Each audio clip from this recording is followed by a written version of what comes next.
The pandemic was roaring. I was literally going through a breakup in the middle of the largest national park in the country.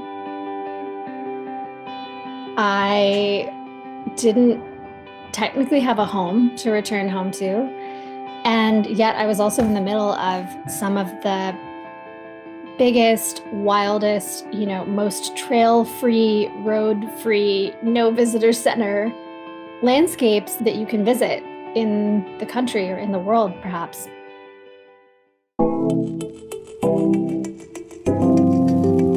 That, in a nutshell, is Feral, a new memoir from journalist Emily Pennington that chronicles her year-long road trip to visit all 62 national parks in the United States.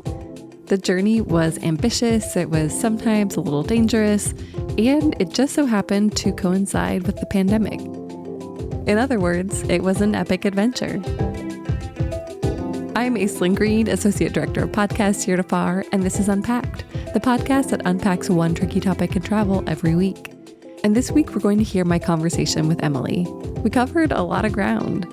We talked about her trusty van Gizmo, which carried her around to nearly all the parks.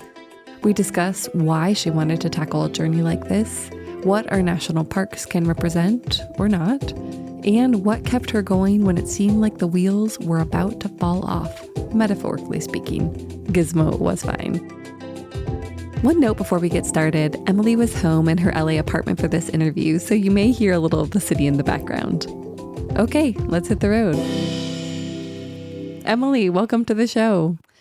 I'd love to just jump in. Congrats on your book. I really enjoyed the read. How does it feel to have it out in the world? It feels really surreal. I think one thing that I underestimated was how many other people who have been on really intense and or similar in some way healing journeys, how many people would reach out to me. I think I underestimated that. And so I've been a little bit inundated and overwhelmed with really beautiful and kind of intense messages from other people who have been through a lot. Yeah, it makes sense. You reveal so much in the book, so it makes sense that people would kind of want to reveal things in turn.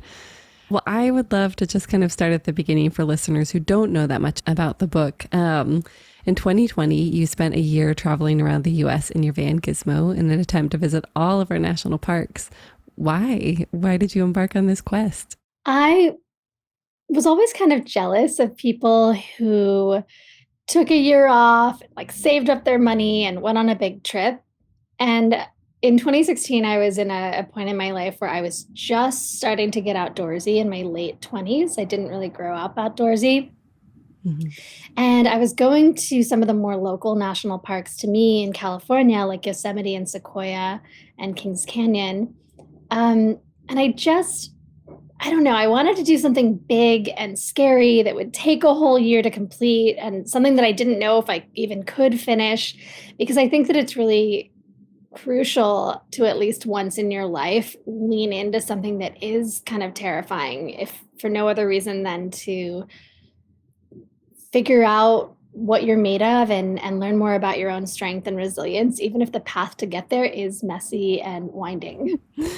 And you launched this trip at just the perfect time to really tempt the universe to throw lots of messy, winding things in your path. I was so impressed that you kept going despite everything with the pandemic. What kind of in you motivated you in that way? I think one of the things that I was really lucky to have going in my favor was that after the 2 to 3 month shutdown that we all experienced, where we were quite literally shuttered in our homes, the outdoors seemed to be the safest place to be. And so I was in this strange front line of travel writers and journalists who were, in a way, able to keep working when a lot of our colleagues were not, because what I was doing was kind of traveling in my own little mobile pod in this little minivan and going into these big wild spaces where it was very easy to keep a 6-foot distance from people. Maybe it's like the Aries in me. Maybe it's just my upbringing as like a really type A overachiever. But it's funny, once we learned that the outdoors were relatively safe places to be, there was kind of no doubt in my mind that I wanted to finish. And then Mhm. especially coming back from Alaska, I think it's no secret that I go through a breakup in the middle of the book. So coming back from Alaska, knowing that I had literally no home to go back to, which was like having the rug pulled out from under you 10 times over, I think having to really just jump into the new reality of, wow, this van actually is my home now, lent a new immediacy to the project that I definitely did not want to back down from. And do you still have your van? Do you still have Gizmo? I had her for about a year after the trip ended, and then I was daydreaming about using my book advance money to upgrade to something with a refrigerator. And so I have another minivan now that was a little bit more professionally built out. Her name is Doris. Nice. Doris. Okay, I like it. Was she named after anyone in particular? Actually, kind of, yes. She has weird features. She has like Bluetooth, but doesn't have Apple CarPlay, and her clock never works. And she doesn't have a digital, she's a brand new van, but does not have a digital mileage speed readout. So she has all of these like kind of clunky features in the middle of a very new van. So I wanted her to have kind of a grandma name. And then also the van in the movie Almost Famous is named Doris. Or not the van, the bus. An honorable name. Well, one of the things that I noticed, and you, of course, remarked on this in the book, but your schedule was so ambitious and you moved so quickly through some of the parks. Looking back, would you have liked to have taken more time? How do you feel about that schedule? Yeah, I think one of the big takeaways from the book is this notion of slowing down and adhering to a schedule that's more dictated by your body and your mind's ability rather than trying to strong arm yourself into a way of being that is solely intellectual. Um, and so I think what I like to joke about is that if I ever did the trip again, I think it would be really cool to do it with about twice as much time. I think that I had some weather hiccups here and there, especially in the Yeah. Pacific Northwest when I was facing the worst wildfire season in history. Hmm. Also in Glacier National Park, I feel like I'm due for a glacier redux because I was there for 5 or 6 days, hoping like, okay, I'm going to backpack, I'm going to have plenty of time.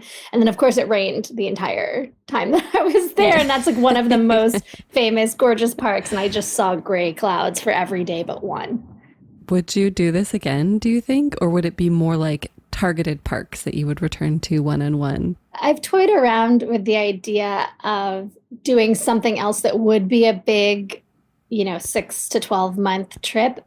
But I don't know if I would Oh, make yeah. it quite as arbitrary as checking a bunch of things off a list. Even though it was really magical the first go around, I've thought about doing other things that are more landscape or road based. So doing something like driving all the way from like the tip of Alaska in Prudhoe Bay all the way down to the tip of Patagonia, doing something like Oh, Alaska to yeah. Argentina could be Yeah. really interesting. Yeah, so I'm kind of brainstorming other ways to move across landscapes in big ways that would be adventurous, Hmm. but not necessarily adhere to such a rigid schedule that feels a little more mathematical. Yeah. Yeah. I mean, it makes sense for your first big journey in that way to kind of take that approach, right? Like it's this structure, the spine, something to aim for. And now that you've done it and you learn from it, do you think you would kind of go at a different pace, like allowing your own whims of the moment to guide you? Yeah, one of the ideas that I did have was this kind of silly concept of like, can you cure your own type A isms in adulthood? So like, is there a version of this trip that's also, I don't know, isn't there a book called The Year of Yes or something? I was Yes, gonna yeah, say maybe there's a version of a road yeah. trip where you have to say yes to every detour that someone takes you on, as long as it's generally in the direction that you're trying to end up. Yeah, I love that. You kind of mentioned this a little bit, but so much of the book is about disappointment and uncertainty and things not going as planned. So, what advice might you have for somebody embarking on a journey like this? I would say always have a plan B and maybe even a plan Mm. C if you're going out, especially into wilderness areas. I feel like that's one of the biggest pieces of advice that I give to people, even if they're just going on a weekend trip or a week-long road trip to different Hmm. national parks in Utah or something. Because especially as they get more crowded and as you get weather delays, or maybe there was rock fall and a trail is closed, it's always a really good idea to have a plan B and, like I said, maybe even a plan C ready to go that you're excited about, so that you can be flexible, you can kind of Hmm. pivot on a dime. I also feel like it's really important to simultaneously have a plan and also not define success by that plan, if that makes sense. I feel like human brains are really bad at cognitive dissonance, but I feel like in order to travel for a long period of time successfully, you have to become kind of a master at it. So often what I'll do when I'm traveling, even now, because I work as a travel writer and a journalist, I will have a list of things that I want to do, but I will not know on which day I'm going to do any of them. Mm. And so there's kind of like Hmm. this play at being flexible and also rigid at the same time. I like that. Some structure, but not needing it to kind of follow the ABCD order, because you're right. You never know what you're going to encounter. You never know how you're going to feel on a particular day, right? You want to Exactly. leave some room for serendipity. Well, kind of pivoting to a slightly different topic, I was really struck by something that you wrote early on in the book, kind of once you were outside of Los Angeles, where do you still live in LA? I do. Yeah, I'm Yeah. hoping to move to Colorado later this year, but we'll see how it works. Nice. You wrote that, quote, getting gas in Choline reminded me of how much of the country lives. Fried food, dented pickups, and trailers housing produce pickers etched like bricks into the town center. Los Angeles's maze of organic grocers and vegan gelaterias is not the status quo.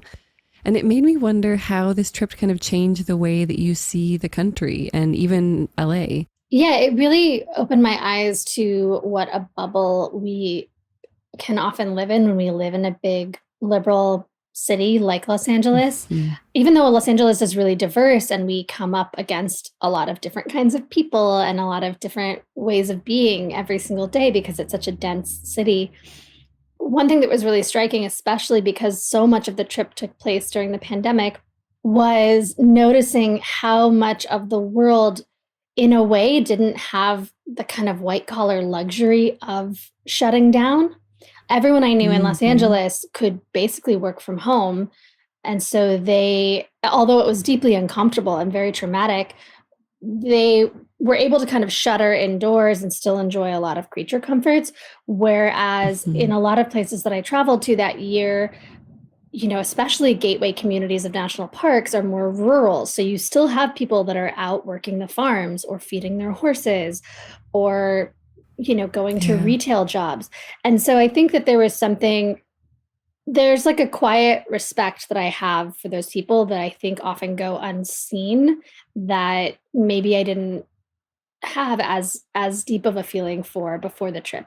Yeah, yeah, that makes sense. Did it help kind of temper, there's such extreme discourse on either sides of the US now and throughout the pandemic, and I don't know, it just seems like it allows you to kind of see a little bit more of all different perspectives to travel through communities in that way.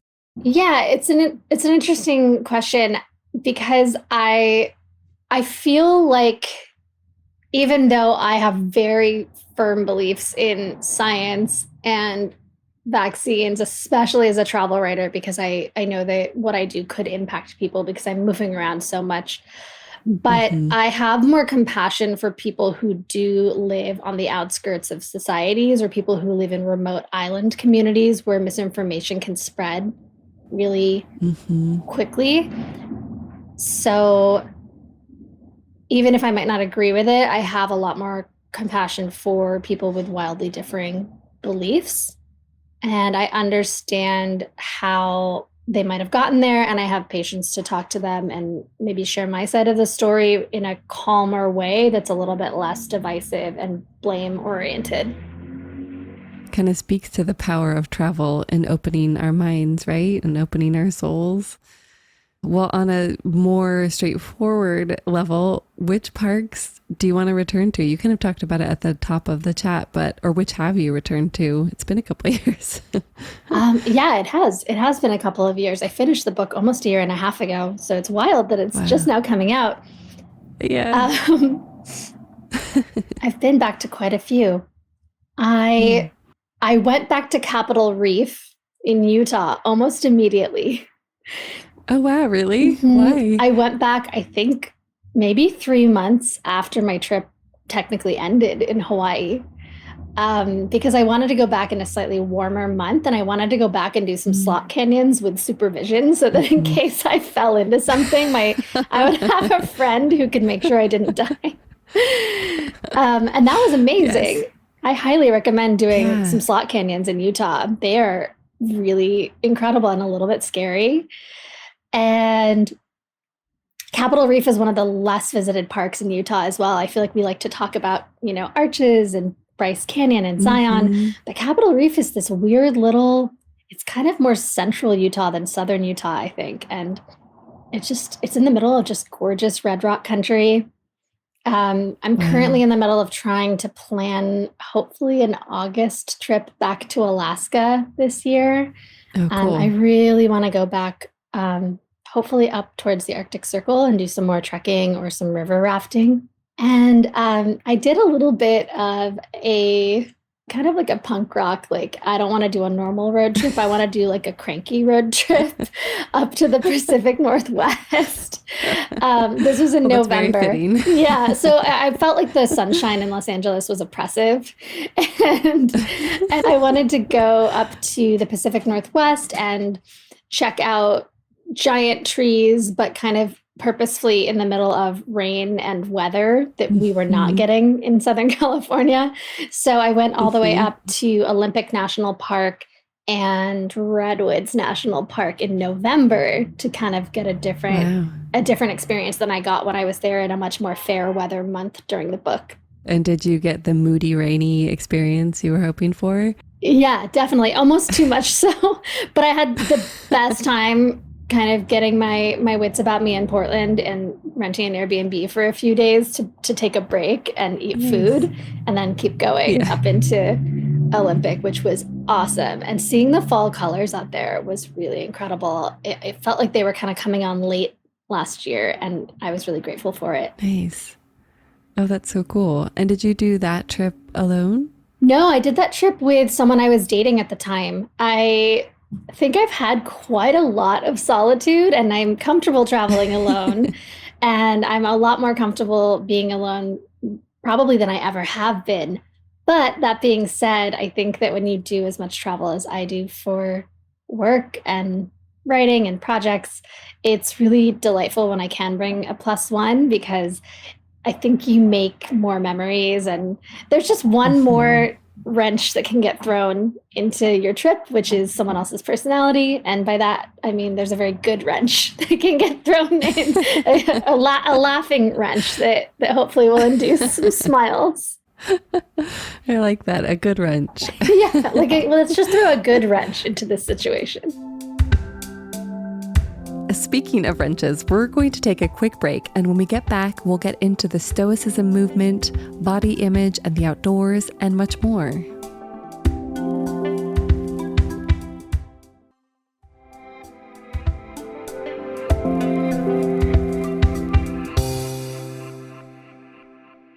I was curious because, there is a little bit of that tension throughout the book of, the times where you were alone in nature, and then the feelings of loneliness or, despair or craving like food or technology.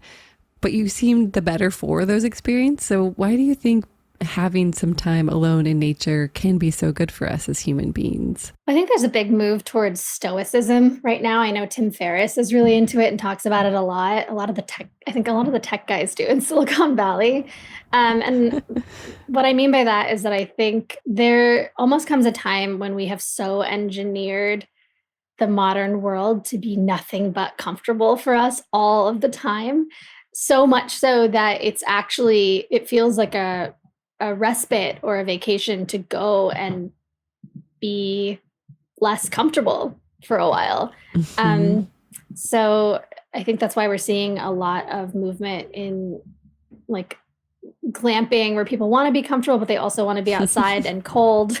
Yeah. We're seeing big movements and even like van life. You see these people buying these really expensive vans, but it's really because they want to Yeah. pare down their life. It's like life has gotten too big and too comfortable. And so we're trying to figure out how we can fit a Mhm. modern, comfortable life like through the eye of a needle and figure out how to come out a little bit more tailored and simple and clean, maybe as a result.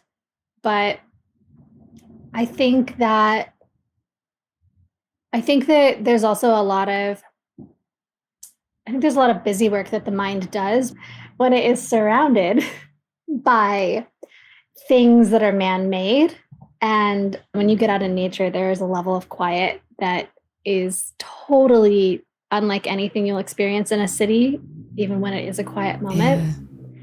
Yeah. Um, and then I think I also talk about in the book, there's a wonderful Eckhart Tolle quote about how when you're walking around in a city, even if you're looking at like a garden or something, it's like manicured and things are kind of placed in certain positions Mhm. and everything has right angles and your brain is processing all of these ideas that are man-made ideas, and so you're creating language as you're walking around a cityscape, whereas in like a forest maybe it's similarly dense, but it's all of these weird vines and bushes and flowers and trees and things that have naturally grown creature like and kind of crawled into each other. And I think that there's something really meditative about that. And there's the kind of awesome size of it, right? That can make you feel small in such a good way. You know, you talked about your own journey, like building confidence in the wilderness. And I was just curious what you might say to other women who are at the beginning of their wilderness journey. Yeah, I would say that I think that spending time in the wilderness, whether it's alone or with trusted friends and confidants or even a guide, is perhaps even more important for female identifying people because especially with all of the body image nonsense that we're thrown on a daily basis, I think having something that is wholly dependent on your body, but not in terms of an aesthetic way. It's more like a strength Hmm. and perseverance way. I think that there's something really somatically healing about that. I'm someone who actually had an eating disorder in college. And I remember when I was in my yeah, I guess kind of late 20s, and I had come out of it a few years before, but I never really felt 100% comfortable in my body until I was doing mountaineering and climbing these big Mm. trails and doing these huge solo backpacking trips and carrying 40 pounds on my back that I realized that my body is, yes, yes, my body can turn into this like city thing where I wear a dress and I wear makeup. But my body can also be this really incredible tool that can do amazing things.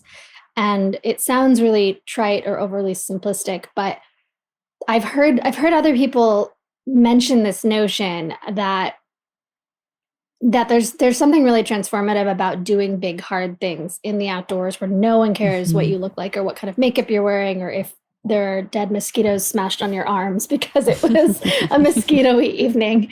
It's really nice to feel your own prowess in a completely different way. Yeah. Yeah. It's so empowering, right? Exactly. Yeah, I, that's a great word for it. I think it was your friend Kate who was kind of talking about like this ancient journey, this kind of hermetic wandering, and that she said that this roaming in the wilderness is something that many women in their early 30s need to go through when they realize they won't be 25 forever. And I was just curious if you think this is a journey you could have taken earlier in your life. Yeah, it's a good question. I think my gut instinct is that I either probably would have lost interest and maybe wanted to go do something else Mm. halfway through, or I would have maybe been turning to substances to self-soothe much Mm. more so than I did. I was mostly sober. I was pretty much sober the entire year, except for a couple of little Yeah. moments where I drink wine with a friend or get like a beer. Mm-hmm. But yeah, I think that when I was younger, I was much quicker to reach for things to get me out of discomfort. And I think so much of the journey in Feral Mm-hmm. is about sitting in the discomfort so much so that it like overtakes you at times. Mm-hmm. And then coming through to the other side of that, right? And seeing what you've learned or what waits, and realizing that you don't need to necessarily numb out, right? In Yeah. those tough moments. Yeah. And I think that that's something that I've heard monastics talk about it in meditation retreats I've been on as well. Like there's this notion that like, oh, like I'm cold, but you don't necessarily have to like get up from your meditation and like go get a jacket or a wrap. You could just tell yourself like, well, this cold is a sensation that I am feeling right now, and I'm not going to die because it's only a little bit cold. And, in 15 minutes, when I'm done sitting here, I will calmly go and get something warmer. And I think that a lot of the year, that's like a very small, small piece of the philosophy that I tried to enter the year with. Yeah. I mean, it was powerful. I felt like it kind of, came through a lot of the pages. Like I felt I was in that discomfort with you. It was very visceral. I also wanted to, completely moving away from discomfort, ask you about Instagram. Maybe that's a different kind of discomfort.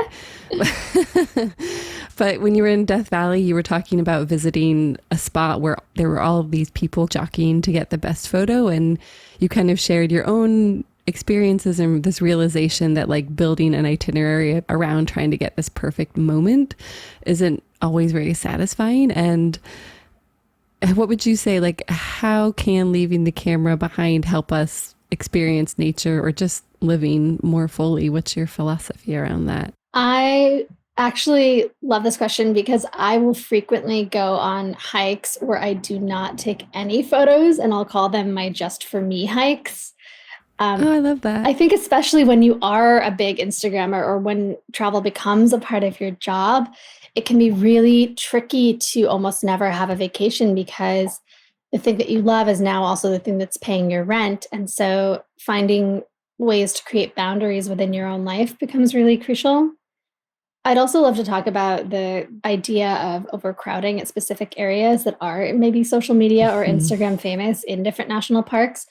I'm friends with the Grand Teton superintendent, Chip Jenkins, who is delightful. And he has always said to us travel writers, like, you have no idea how much power you wield because if you talk about something in a big article, people are going to go there and they notice it in places like Jackson Hole, where they Mhm. are really heavily impacted by tourism because they have beautiful mountains and national parks all around them. And so I think that one of the ways that I found that was best to alleviate some of that feeling of, oh, like every trail I'm going to is overcrowded, or, oh, like I just Googled these 3 blogs and they're all saying the same 5 trails. There's got to be like other cool ones. These must just be the 5 that everyone does. And so this is going to sound so, for anyone who's not a millennial that's listening, I feel like this is going to sound so simple and cheesy, but like just going and like talking to a ranger or calling the ranger station. I also don't love picking up my phone, and I get scared, especially in 2020 during the pandemic. I didn't love going up to someone and wearing a mask and being like, hey, what trail would you recommend? But to be totally honest, I got some of the best recommendations of the least crowded places because the rangers have hiked all over that park, and they're going to Yeah. know which ones are crowded. They're going to tell you probably to go at sunrise or go late if there is a crowded one that you're dying to get a photo of. And then they're going to have a couple of recommendations for really similar topographies that you could go hike through and photograph. I love that. That's such a good tip. And I imagine an underutilized resource. And you're right, travel writers and editors have so much power. Like, I love that you are thinking about that in your work. I feel like that segues into this other question that I wanted to ask you about. What do you think America's park system means in 2023? Yeah. I mean, I think the national parks and the outdoor industry as a whole have been in the middle of a reckoning for the last 3 to 5 years. I think first it was trying to include more diverse voices in the way of female writers and adventurers. Then it moved into kind of LGBTQ issues and people of color. And right now, I know that there is a huge movement, both within the outdoor industry and the Park Service, to not only include more Indigenous voices, but also to increase tribal co-management of national parks. So places like Joshua Tree, which is I think it's usually one of the top 10 most visited national parks. I believe just a month or two ago, they finally signed off on getting the first official step of tribal co-management to pass through like the review process. So I believe that is happening now in 2023. That's so cool. Yeah. So I think that I just talked about a few ways that they are improving in terms of access and equity and telling more whole stories about the thousands of years of history in these lands that were essentially stolen from Native peoples, but now we have a lot of back and forth discussion between the National Park Service and a lot of affiliated tribes to allow for things like subsistence hunting and fishing and, like I said, co-management of certain parks and lands. Absolutely. Well, returning to kind of a specific place or park, Alaska seemed like it was such a pivotal time in your journey. So much happened there. In what ways was that a turning point for you, and how did kind of Alaska fit into that as a landscape? Alaska is my absolute favorite thing to talk about. So I'm so glad you asked this. Yeah, you're right. I think that the pandemic was roaring. I was literally going through a breakup in the middle of the largest national park in the country. I didn't technically have a home to return home to. And yet I was also in the middle of some of the biggest, wildest, most trail-free, road-free, no visitor center landscapes that you can visit in the country or in the world, perhaps. And I think that there was a depth of sorrow that I was experiencing on a personal level that was somehow matched by this unyielding, vast landscape that felt harsh but not cruel.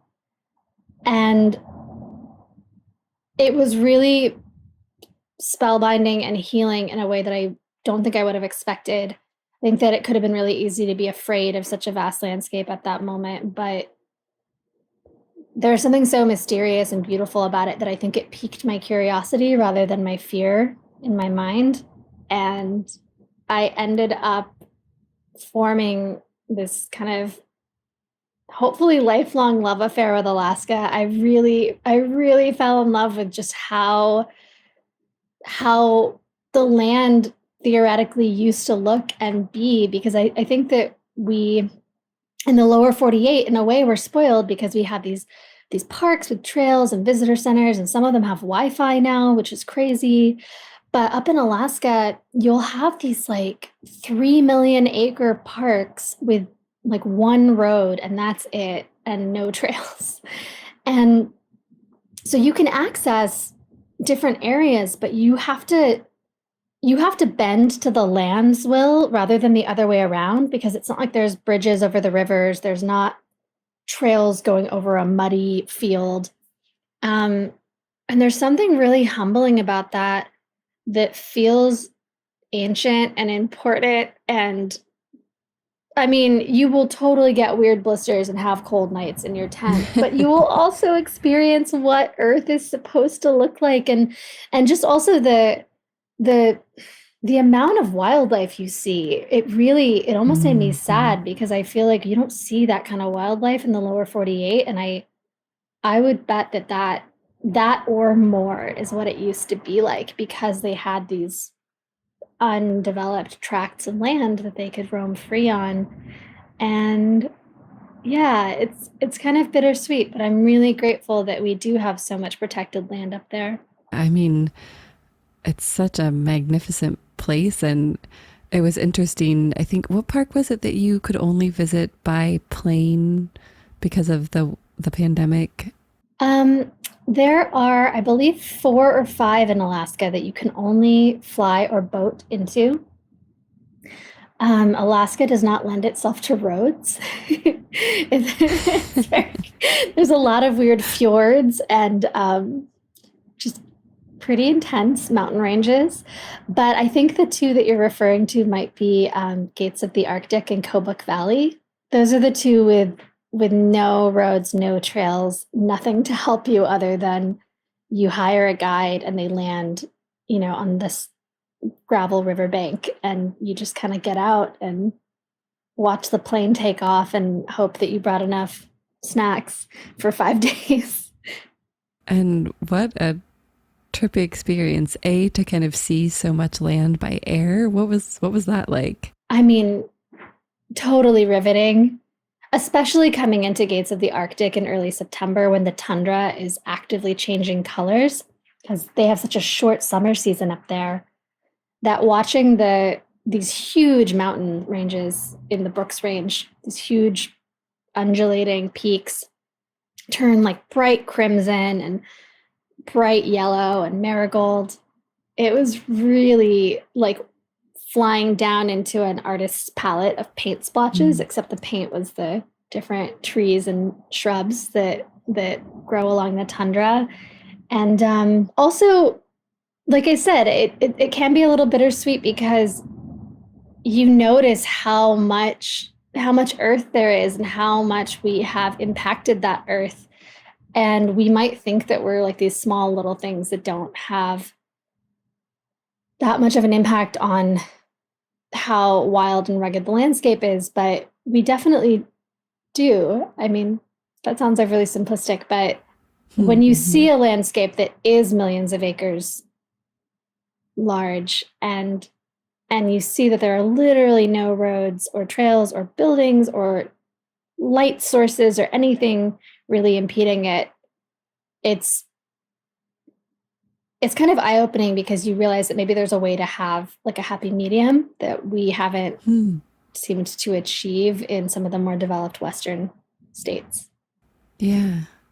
Well, kind of pulling back out, and I imagine this is an almost impossible question to answer, but I will ask it anyhow.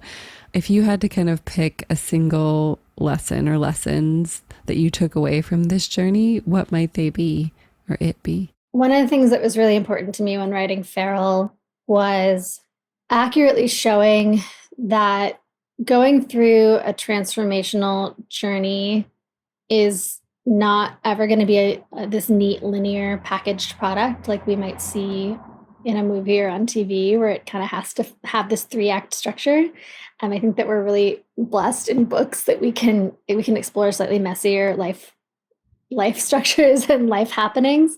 And so understanding that my own path toward healing and change was going to be this like messy, funny, strange, chaotic, up and down roller coaster of a year, and trying to accurately portray that in the book, I think helped me ultimately learn the lesson that life is simultaneously gorgeous and deadly. I think I talk a lot about this in the last national park in Hawaii, like looking out over these vast lava fields and watching the way in which new earth gets created was really eye-opening, because basically you have these like noxious gases that I think could kill you, and you have this molten rock, and it's not a very hospitable place, and yet that is how so much of the thing that gives us life is created.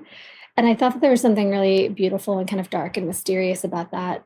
So I would say that for me, one of the biggest takeaways was learning how to lean into that kind of deep discomfort, understanding that it is actually very natural. The earth, in fact, mimics it. So a lot of times the feelings we experience are quite ancient things that the earth itself moves through as well. And I think once you realize that, it can give you a lot more patience for yourself as you're on this kind of messy, radical journey towards wholeness. Well, I won't reveal too much of how the book ended, but I really did appreciate the kind of strong, very centered note of it. It felt very empowering. And you talked a little bit about what's happened since, but what does life look like for you now? Life has looked like taking a lot more time to focus on my mental health because it is really important for us to keep our minds safe and Mm-hmm. happy as we continue through adulthood. And I travel a ton internationally now. I'm trying to branch out into some of the more international national parks and learn more about biodiversity and how climate change is affecting different communities in other countries and how it's affecting landscapes and wildlife across the globe, and trying to be an advocate for nature, not only in my own country, but hopefully the world over. Any particular places that you're focused on right now? Yeah, a bit. I just went to Antarctica on my first ever trip there, and learning about there is a hole in the ozone there. There's a tourism board that's trying to manage how many cruise ships are going down, but also it's kind of exponentially increasing right now. So I'm doing a little bit of research work on the sustainability surrounding Antarctic tourism because, Mm-hmm. I mean, even more than Alaska, that is a huge, relatively unexplored, undeveloped piece of land that houses a lot of wildlife and fish and birds and um, whales. And so it's really critical to have places like that stay protected.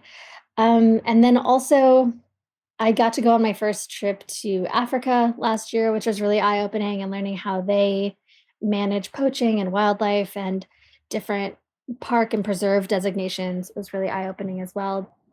There's not necessarily one answer when it comes to how land is best preserved, but I don't know if you've been reading about like the 30 by 30 initiative that President Biden and a bunch of other world leaders have signed on to, but it's this idea that we need to protect 30% of the world's lands and waters by 2030, or we are facing massive species loss.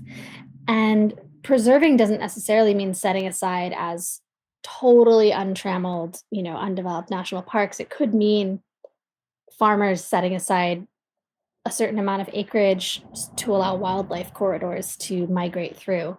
So things like that. It's really cool to see how other countries are taking it upon themselves to make conservation look a bit different than it does here, but still effective. Yeah, absolutely. And it's so important that we work together, right? Yeah, exactly. And I think that even though the national parks are often credited as America's best idea because we have this American exceptionalism gene in all of us, I think that there are other countries that are really improving upon it. Like I think it's Chile and Patagonia. They have like they recently or somewhat recently connected a bunch of different parks and I think former farmlands that vaqueros inhabited, and now it's this huge coastal fjord landscape that goes from north to south for many, many miles. And it allows the wildlife to move from place to place pretty unencumbered, which is great. Those are the maybe the good wrenches Yes. that we're seeing. Yes. We need to throw some more good wrenches and just like let's just let's just have more untrammeled wildlife corridors. I mean, even things like in Los Angeles, there's a lot of talk right now because we had a celebrity mountain lion die like a month or two ago named P22. And there's a lot of talk about getting more like wilderness bridges over the big freeways so that big cats and large mammals can more easily migrate around to our very few wild spaces in our big city. That's cool. Nice to see the bigger cities stepping in that way and finding ways to make it work. Yeah, and I think that's something we might have even taken from Europe. I know they're much more common over there, so it's a great example of, like, something that we might be learning from other countries. Yeah. Is there anything else that you would like to add? Other wisdom you'd like to impart?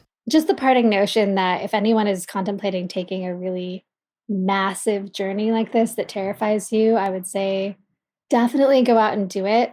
Tell someone where you're going and make sure you have a little bit of a nest egg in case something goes horribly wrong. But you're never gonna be younger than you are in this moment right now, and there's no better time than the present to test yourself against the beautiful, chaotic, strange, difficult landscapes of the American wilderness. Excellent advice. Emily, if people want to find more about you, where can they find you? I can be found on Instagram at Brazen Backpacker. And I also have a column for Outside Magazine that goes into the parks from a more service oriented perspective. So, exploring trails and hotel recommendations and things like that, in addition to the book, which is a much more personal, like PG-13 rated journey of behind the scenes of the column. Love it. Okay. Well, thank you so much for being with us today. I really appreciate it. Thank you for having me. This was awesome. And that's it for this week's episode. Thanks, Emily, and thanks to everyone for listening. As you heard, Emily shared her social media handles, which we'll link to in the show notes, along with a link to buying her book and her audiobook. And if you want to find out more about Emily, you can visit her website, brazenbackpacker.com. Before we part, I want to share a new segment that we're testing, inspired by our very popular and often very challenging travel trivia game, which is a regular part of our newsletters. Our copy editor, Pat Tompkins, who was very nearly a contestant on Jeopardy, puts together these devilish quizzes, so she is the one to blame for any stumpers. Okay, this week's question. Which country has the most islands? Canada, Indonesia, Sweden, or the Philippines? I'm not going to tell you the answer now, and of course you can just Google it. But if you are too busy or you're just really patient, we'll also reveal the answer in next week's episode. So stay tuned for more. Ready for more unpacking? Visit afar.com and be sure to follow us on Instagram and Twitter. The magazine is at Afar Media. If you enjoyed today's exploration, I hope you'll come back for more great stories. Subscribing makes this easy. You can find Unpacked on Apple Podcasts, Spotify, or your favorite podcast platform. And be sure to rate and review the show. It helps other travelers find it. This season, we also want to hear from you. Is there a travel dilemma, trend, or topic you'd like us to explore? Drop us a line at afar.com/feedback or email us at unpacked@afar.com. This has been Unpacked, a production of Afar Media. The podcast is produced by Aislinn Green and Nikki Galteland. Music composition by Chris Collin. And remember, the world is complicated. We're here to help you unpack it.